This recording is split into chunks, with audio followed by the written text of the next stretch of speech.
বাবাজিরা আমার, ও নীলফামারী বাসীরা একটু গভীর মনোযোগ রাখান। দিনের কাম দিয়ে শ্রবণ করেন। রাত্রি গভীর হয়ে গেছে, আমি আপনাদেরকে নিয়ে বেশি সময় কথা বলবো না বাবা, বিরক্ত করব না। আমার আল্লাহ পাক রব্বুল আলামিনের ইসলামের ভিতরে 5টা রকম, তার মধ্যে প্রথম কালেমা, দ্বিতীয়টি হলো নামাজ। এই নামাজের ব্যাপারে আমি আপনাদের সামনে কিছু কথা বলে বিদায় হয়ে যাব। আমার আল্লাহ পাক রব্বুল আলামিন ছোট্ট সূরা কাউসারের মধ্যে আমার আল্লাহ পাক রব্বুল আলামিন বলেন, ফাসাল্লি লিরাব্বিকা ওয়ানহার, নামাজ পড়ো আর কুরবানি করো। বর্তমান বাংলাদেশে অসংখ্য ভণ্ড পীরের আবির্ভাব ঘটেছে, যারা আজকে দুনিয়াতে বলে আল্লাহ নামাজ পড়ার কথা, আল্লাহ কায়েমের কথা বলেছে, পড়ার কথা বলেন নাই।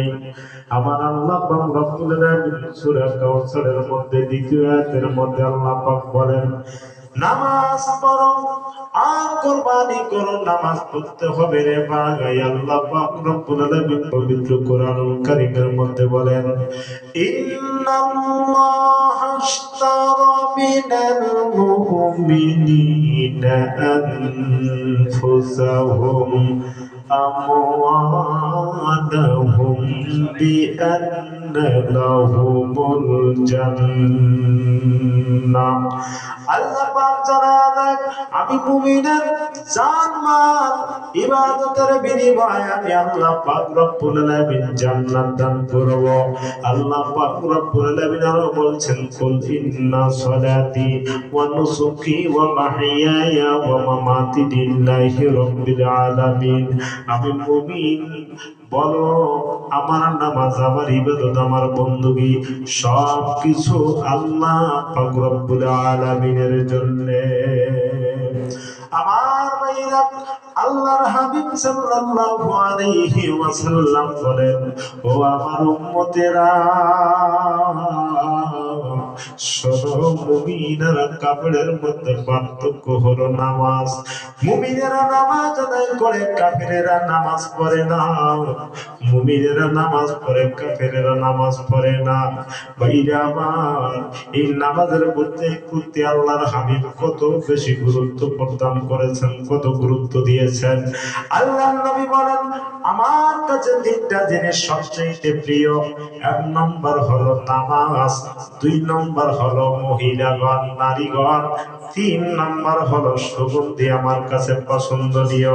আল্লাহর হাবিব সাল্লাল্লাহু আলাইহি ওয়াসাল্লাম সব সময় সদা সর্বদা তিনি বিপদে পড়ে গেলে নামাজ আদায় করতেন, নামাজের মাধ্যমে আল্লাহর কাছে চাইতেন।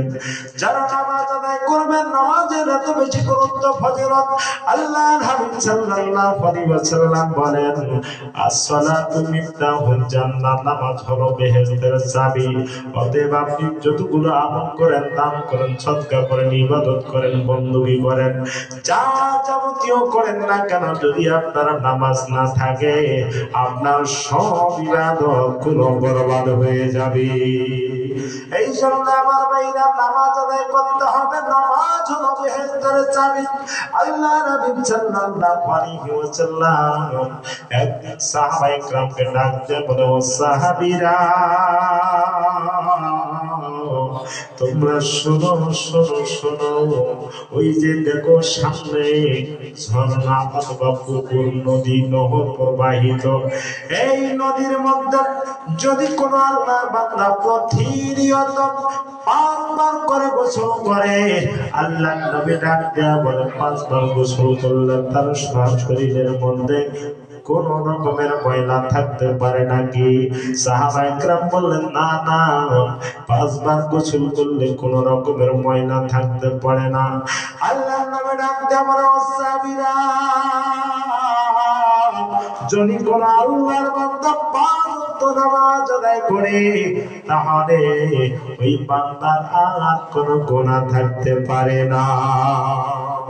আমার ভাইরা, আল্লাহর হাবিব সাল্লাল্লাহু আলাইহি ওয়াসাল্লাম বলেন, কাল কিয়ামতের দিন হাসরের ময়দানে সর্বপ্রথম যেই হিসাবটা নেওয়া হবে সেই হিসাবটা হলো নামাজের হিসাব নেওয়া হবে।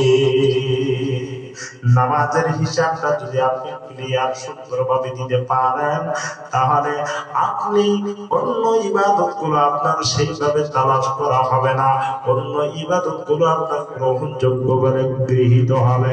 যদি আপনার নামাজের হিসাব ঠিক না থাকে, আপনার সব হিসাবগুলো বরবাদ হয়ে যাবে। সাহাবায়ে কেরাম বলল, ইয়া রাসূলুল্লাহ, ইয়া হাবিবাল্লাহ, কাল কিয়ামতের দিন এই নামাজি বান্দাগুলোকে কেমনে করে আপনি তালাশ করে জান্নাতে দিবেন? আল্লাহর নবী বলেন, যারা পাঁচ ওয়াক্ত নামাজ পড়ে এরা যখন উযু করে, এই উযু করার স্থানগুলো ধৌত করে, হাত পা ধৌত করে, এই হাত পা দিয়ে তাদের নূর চমকিতে থাকবে। বলেন সুবহানাল্লাহ। আল্লাহর নবী বলেন, হাজার বকরির ভিতরে একটা টাগলা, সাদা টাগলা বকরি বের করতে কোনো কষ্ট যেমন হবে না, এমনি করে আমার নামাজি উম্মতগুলোকে খুঁজে খুঁজে বের করতে আমার কোনো কষ্ট হবে না। বলেন সুবহানাল্লাহ। যারা পাঁচ ওয়াক্ত নামাজ আদায় করবেন, আল্লাহ পাক রব্বুল আলামিন তাকে পাঁচটা পুরস্কৃত করবেন। এক নাম্বার হলো রিজিকের অভাব থাকবে না। যারা পাঁচ ওয়াক্ত নামাজ আদায় করে এদের কোনো রিজিকের অভাব থাকবে না, এদের কোনো রকমের রিজিকের অভাব থাকবে না। আজকে যারা পাঁচ ওয়াক্ত নামাজ আদায় করে, দেখবেন পাঁচ ওয়াক্ত নামাজের ভিতরে যারা নামাজ আদায় করে এরা যদি অল্প কামাই করে, এরপর এদের শান্তি আছে, এদের ঘরের মধ্যে শান্তি আছে, কোন রকমের অভাব থাকবে না। পাঁচটা পুরস্কার দেওয়া হবে। এক নাম্বার পুরস্কার হলো রিজিকের অভাব থাকবে না। দুই নম্বর হলো কবরের আযাব মাফ করে দেওয়া হবে। তিন নম্বর হলো আমল নামা ডান হাতে দেওয়া হবে। চার নম্বর বিজলির আকারে জান্নাতে বিজলির আকারে ফুলচিরাতে রাস্তা পার করা হবে। পাঁচ নম্বর হলো বিনা হিসাবে জান্নাতে ঢোকা হবে। এত বেশি গুরুত্ব নামাজের, এত বেশি গুরুত্ব আল্লাহর হাবিব দিয়েছেন। একদিন এক সাহাবী এসে বলল, ইয়া রাসূলুল্লাহ, ইয়া হাবিবাল্লাহ, আমার ঘরে কোনো খাবার নাই।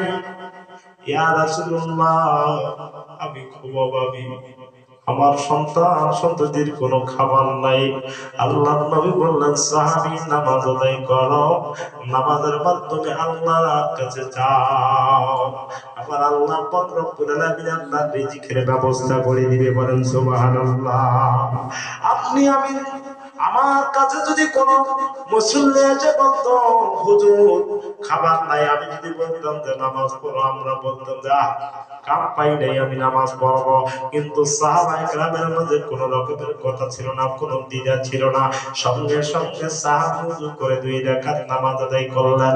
নামাজ আদায় করার পরে বাড়িতে চলে গেলেন।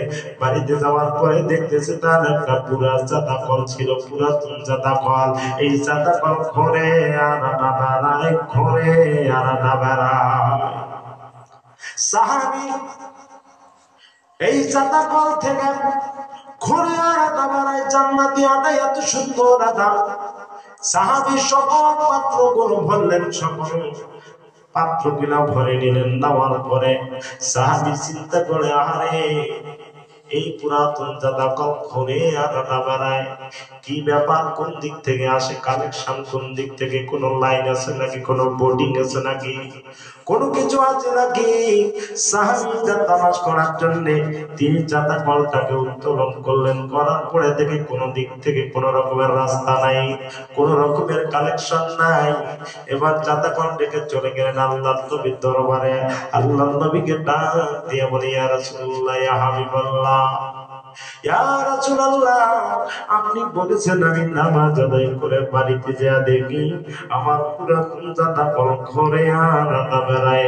আমি সব পাত্রগুলো ভরে রেখেছি, রাখার পরে চিন্তায় পড়ে গেলাম, আহারে কোথা থেকে এই আটাগুলো আসে, কোন দিক থেকে কোনো কালেকশন তো দেখি না। আমি মনে করলাম নিজ থেকে কোনো কালেকশন আছে নাকি, জাদা কলটা উত্তোলন করলাম, এবার দিক থেকে দেখি কোন রকমের কালেকশন নাই। ইয়া রাসূলুল্লাহ, আল্লাহ জাদাকল বন্ধ হয়ে গেছে, আনাটা বাইর হয় না। আল্লাহর নবী ডাক দিয়ে বলে, ও সাহাবী, তুমি তো ভুল কাজ করে ফেলেছো। যদি জাদাকলটা তুমি উত্তোলন না করতা, তাহলে তোমার নামাজের প্রতিটি জাদাকল চলতো, জাদাকল থেকে আনা বের হতো।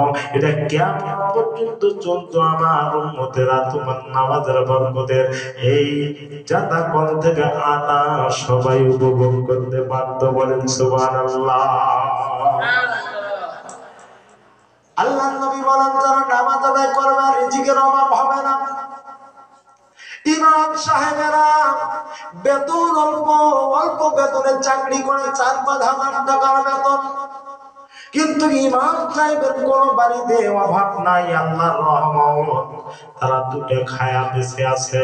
কিন্তু যারা অনেক সম্পদের মালিক, অনেক বেতন পায়, দেখবেন তার অভাব বেশি, ঠিক কিনা? এই জন্য ভাইরা আমার নামাজ আদায় করতে হবে। আল্লাহর নবী বলেন, মুমিনের কাপড়ের মধ্যে পার্থক্য হলো নামাজ। মুমিনের নামাজ আদায় করে, কাফেরের নামাজ পড়ে না। এমনকি আমার বন্ধুরে, শয়তান পর্যন্ত আমি একটা বইয়ের মধ্যে দেখলাম, এই বইয়ের মধ্যে দেখলাম শয়তান পর্যন্ত বেনামাজিকে দেখে দেখে পালায়ন করে। শয়তান ডাক দিয়ে বলে, আহারে, আল্লাহ পাক রব্বুল আলামিন আদম আলাইহিস সালামকে সৃষ্টি করার পরে আমাদেরকে বলছিল যে আদমকে সামনে রেখে আমাকে সিজদা করো। একটা সিজদা না দেওয়ার কারণে, একটা